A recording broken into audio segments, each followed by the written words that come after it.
Innanzitutto con piacere portiamo avanti la collaborazione con Adiconsum per questo progetto Facciamo i conti, cioè già il titolo Facciamo i conti, dove c'è da far di conto, insomma, chiaramente il commercialista è presente. Abbiamo fatto eventi negli altri anni, anche quest'anno volevamo appunto essere presenti. Quest'anno il tema, appunto quello della moneta elettronica, è un tema appunto molto attuale e molto importante, anche perché tocca la generalità delle persone, mentre magari argomenti come il sovraindebitamento, pur riguardando tante persone, anche quell'argomento però insomma è un po' più specifico. Questo ovviamente riguarda un po' tutti.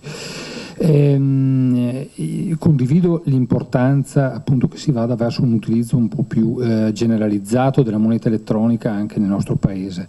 Come è stato detto all'inizio, in altri paesi, soprattutto i paesi scandinavi, l'utilizzo è molto più generalizzato. In Svezia è stato fatto un conto che l'utilizzo è fatto per circa, cioè la persona fa 230 pagamenti all'anno e quindi sostanzialmente uno al giorno rispetto ai 28 pagamenti all'anno che fa l'italiano medio. In Svezia si pensa, nei paesi scandinavi, del nord Europa in genere, che entro pochi anni si arriverà quasi al cosiddetto cash free, cioè a fare tutte le transazioni appunto con moneta elettronica. Da noi, ripeto, è molto meno utilizzata, però bisogna dire, ma insomma, ascolterò molto volentieri, con attenzione, i risultati della ricerca, perché mi risulta comunque che anche da noi insomma, un po' le cose stiano migliorando, con un tasso di utilizzo di circa il 15%, almeno leggevo da alcuni articoli che appunto ho letto in preparazione anche alla giornata odierna, di circa all'anno. Molto dipenderà anche da quello, come è stato accennato, anche da che succede un po' a livello legislativo. È chiaro che se il legislatore in qualche maniera aiuta, promuove questo utilizzo, chiaramente la gente poi è più portata a usufruirne. Come è stato detto, già alcune misure hanno riguardato anche noi professionisti, tutti i professionisti, quindi commercialisti e tutti gli altri, con l'obbligo dell'installazione del POS all'interno degli studi professionali per i pagamenti oltre i 30 euro. Adesso appunto nelle norme, come è stato accennato, nelle norme in discussione adesso nella legge di stabilità 2016 dovrebbe essere tolto questo limite dei 30 euro, ma soprattutto sono previste anche delle sanzioni. Insomma, un po' l'italiana, sappiamo che se non ci sono sanzioni spesso poi chi è chiamato a rispettare determinate norme poi alla fine non le rispetta, quindi il fatto che ci siano sanzioni può essere più incentivato a rispettare appunto la norma stessa.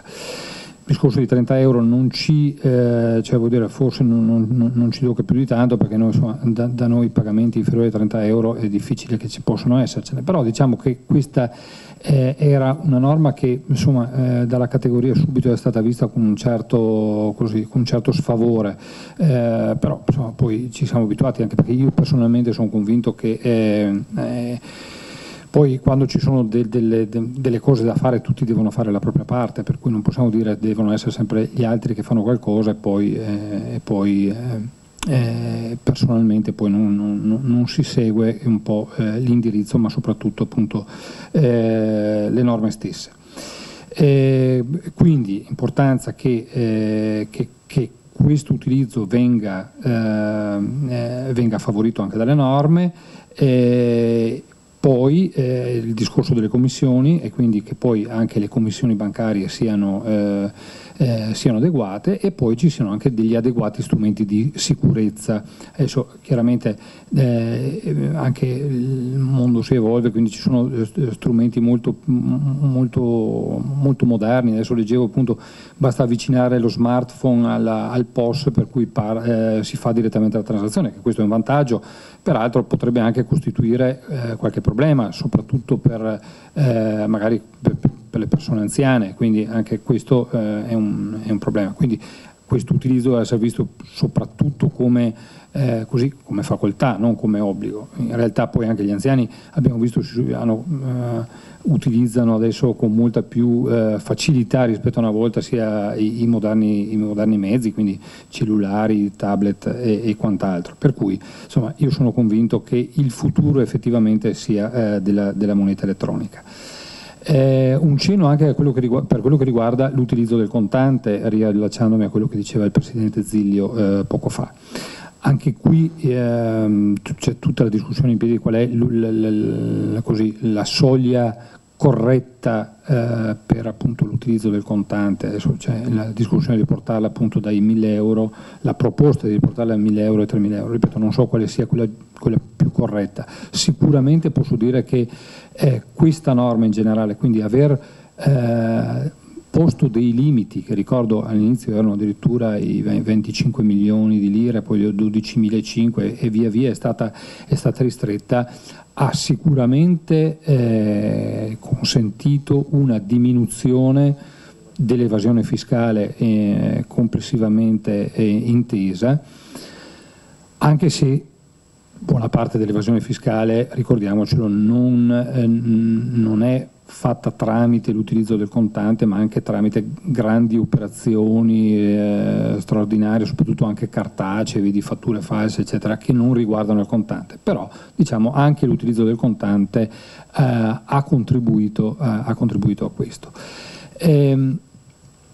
Ma soprattutto, al di là dell'evasione fiscale, ripeto, tutto il tema dei vari reati che possono in qualche maniera essere agevolati con l'utilizzo del contante. Quindi è stato accennato a tutto il tema della stanga a Padova. Questo è sicuramente un tema che non è solo utilizzo del contante, perché poi c'è tutti questi commercianti extracomunitari, molto spesso poi non hanno neanche adeguati controlli da parte dell'Agenzia delle Entrate, perché continuano ad aprire, chiudere, per cui in quel caso oltre al fatto di non emettere lo scontrino, ma anche quando si emette lo scontrino ci sono dei redditi da dichiarare, poi molto spesso non vengono dichiarati i redditi, non vengono pagati i contributi, perché poi l'interessato non ha interesse poi a versare i contributi all'INPS, pur essendone tenuto, perché non spera ovviamente nella relativa pensione. Difficoltà, per non dire impossibilità, da parte di Equitalia di andare a recuperare coattivamente tutte queste somme non versate, quindi il tema è veramente importante. E quindi ecco, tutti quei reati che in qualche maniera possono essere, limitando l'utilizzo del contante, possono essere limitati anche tutti quei reati che comunque sull'utilizzo del contante fanno in qualche maniera base, riferimento, anche tutto il tema dell'utilizzo di stupefacenti e quant'altro. Niente, quindi ascolterò molto volentieri questa presentazione di questa ricerca, e volevo fare un accenno poi al sovraindebitamento a cui si faceva riferimento. È uno degli altri temi ai quali abbiamo collaborato come ordine. Ricordo che appunto come Ordine di Verona siamo stati il secondo, dopo Roma, organismo di sovraindebitamento iscritto nell'apposito registro da parte del Ministero. Attualmente sono solamente 4 le province che si sono dotate di questo strumento, quindi noi siamo operativi, e quindi per il rispetto della norma e soprattutto per venire incontro ai cittadini che hanno questo genere di problema.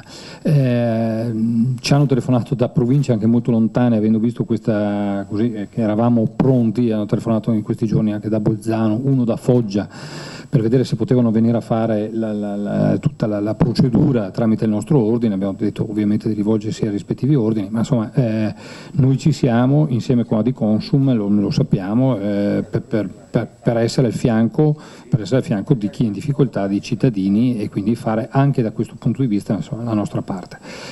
Grazie ancora dell'invito e buon lavoro.